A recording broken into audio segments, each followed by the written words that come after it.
제 첫 해외여행은 미국이었습니다. 투잡 뛰면서 모은 돈 1,200만 원을 2달 만에 쓰고 왔는데요. 너무 아까웠어요. 왜냐하면 영어가 안 됐었거든요. 고작해야 TV에서 보던 걸 실제로 본다는 느낌이었어요.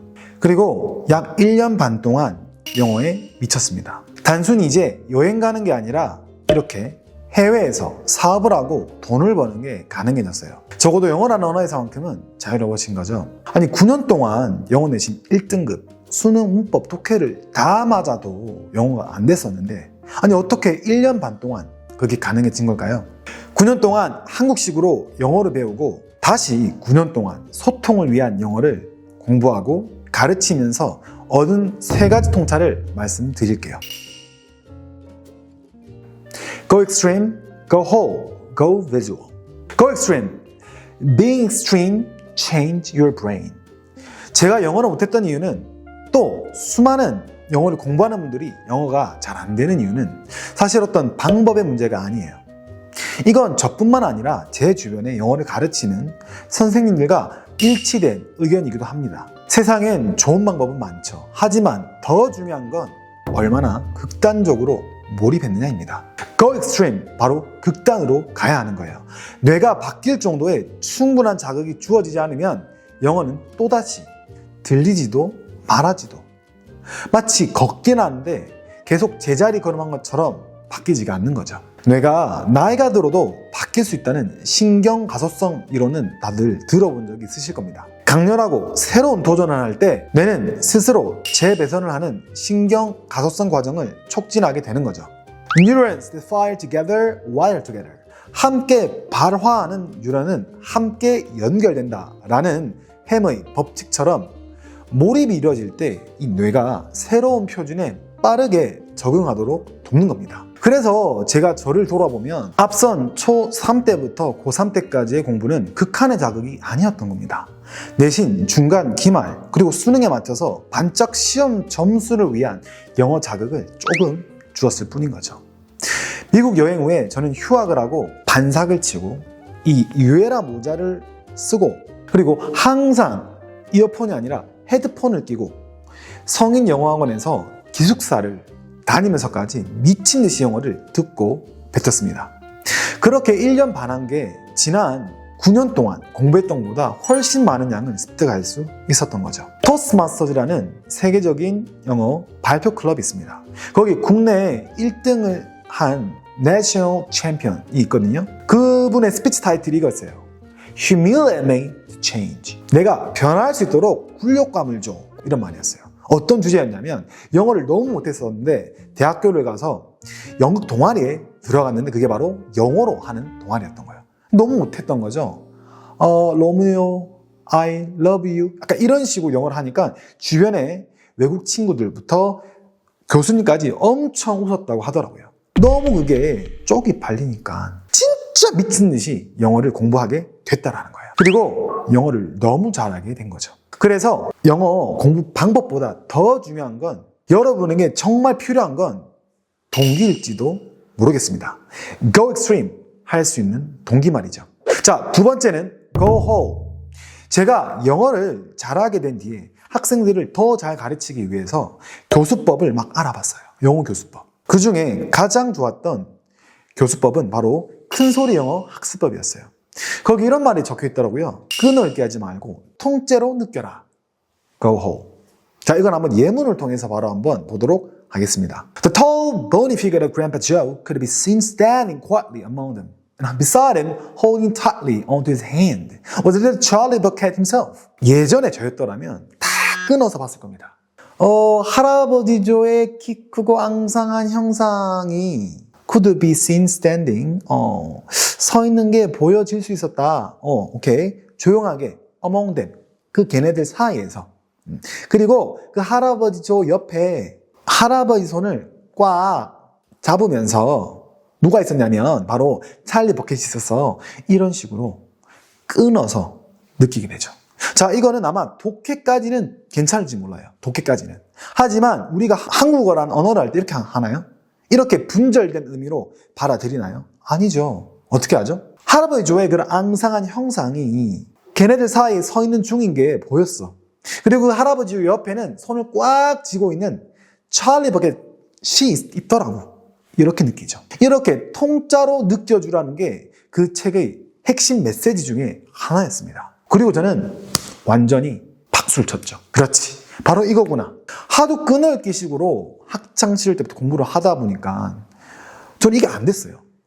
끊어읽기를 무조건 해야 되는 줄 알았는데 그게 아니라 통짜로 계속, 통짜는 뭐죠? 문장 단위로. 대문자로 시작해서 마침표, 물음표, 느낌표. 이게 한 문장 단위죠. 문장 단위로 그냥 통째로 이렇게 우리가 한국어를 받아들이듯이 느끼라는 거였습니다. 처음에는 좀 어려울지도 몰라요. 왜냐면 익숙하지 않으니까요. 맨날 끊어읽기 위주로 하셨던 분들은 더더욱 그럴 겁니다. 그런데 계속 하시다 보면 훨씬 이게 빠르실 거고 영어 듣기 한 데는 무조건 이게 더 효과적이고요.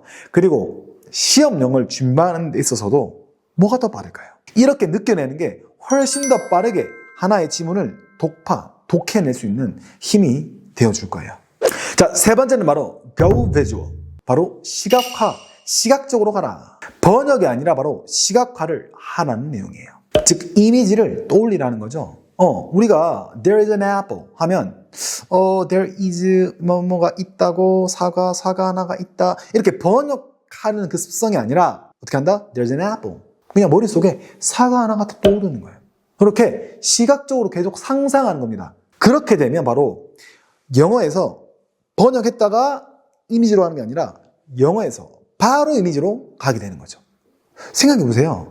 실시간으로 소통해야 되는 이 언어 활동, 소통 활동이라는 것에서 바로 간다라는 게 얼마나 필수적인지를 깨달으셔야 됩니다. 제가 미국에서 영어가 안 됐던 이유는 바로 그거였어요. 한국어를 거쳐서 가기 때문에 제가 그거를 듣고 번역하고 이해하려고 하고 말을 하려고 하면 이미 대화가 다른 주제로 넘어가 있는 거죠. 무조건 이거를 하셔야지 진짜 소통이 되는 영어가 가능하신 거예요. 자, 마찬가지로 예문을 통해서 한번 같이 빠르게 보도록 하겠습니다. Stanley thought about his own parents. In the last letter, his mom was worried that they might be evicted from their apartment because of the smell of burning sneakers. They could easily become homeless as well. Again, he wondered if they'd been told. He ran away from camp. Were they told he was dead? 스탠리가 자신의 부모님에 대해서 생각을 해봤습니다. 여기서 허를 바로 넣어줘야죠. 스탠리의 어머니, 즉 어머니의 편지에서 마지막 편지에서 엄마가 끊어서 하지 말랬죠. Was worried that they might be evicted from their apartment because of burning smell of burning sneakers. 바로 상상 시각적으로 떠올려주세요. 타는 운동한 냄새 때문에 아파트에서 혹시나 쫓겨날지도 모를까봐 엄마가 걱정했었다. 마지막 그 편지에서 상상이 가십니까? 편지에서 엄마가 걱정했던 그 모습이 그려지시면 되겠습니다. They could easily become homeless as well. 바로 자신들도 너무나 쉽게 노숙자가 될 수도 있었다. 이 말을 왜 하냐면 앞선 이 얘기에서 베프인 지로라는 친구는 이미 노숙자거든요. 그러니까 지로가 불쌍했는데 자기도 사실은 얼마든지 노숙자 될 수 있는 그런 처지네 라고 느껴지는 거예요. as well. 자신들도 쉽게 노숙자가 될 수 있었어. Again, he wondered if they'd been told that he ran away from camp. Were they told that he was dead? 자, 여기서는 하나의 퍼즐을 알려드릴게요. Had been told. Had been 바로 이미 완료 여파가 느껴지는 거고요. Been told는 말하다가 아니라 듣다. A hit B. A는 B를 때리다죠. 근데 B 입장에서 뭐다? 맞은 거죠. 영어로는 B was hit. 바로 세 번째에 있었습니다. hit. 또 A gave B. A가 B에게 줬죠. B 입장에서 받은 거죠. 어떻게 쓴다? B was given. 마찬가지예요. been told. 말하다의 이 대상에 대한 관점. 즉 들었다죠. 근데 거기서 had been이라는 퍼즐이 붙은 겁니다. 이미 들었다. 이미 부모님들이 자기가 캠프에서 달아났다라고 이미 들은 건지 아닌 건지가 궁금했어. Were they told he was dead? 그러면 were they told는 이미라는 느낌은 안 드는 거예요. 그냥 들었나? 아니면 자신이 죽었다라고 들었나? 이렇게 마음속에서 궁금해하는 것들이 막 상상이 되시면 되는 겁니다. 추가적인 맥락이 좀 아시면 효과적인데 스탠리가 이 캠프에서 달아났습니다.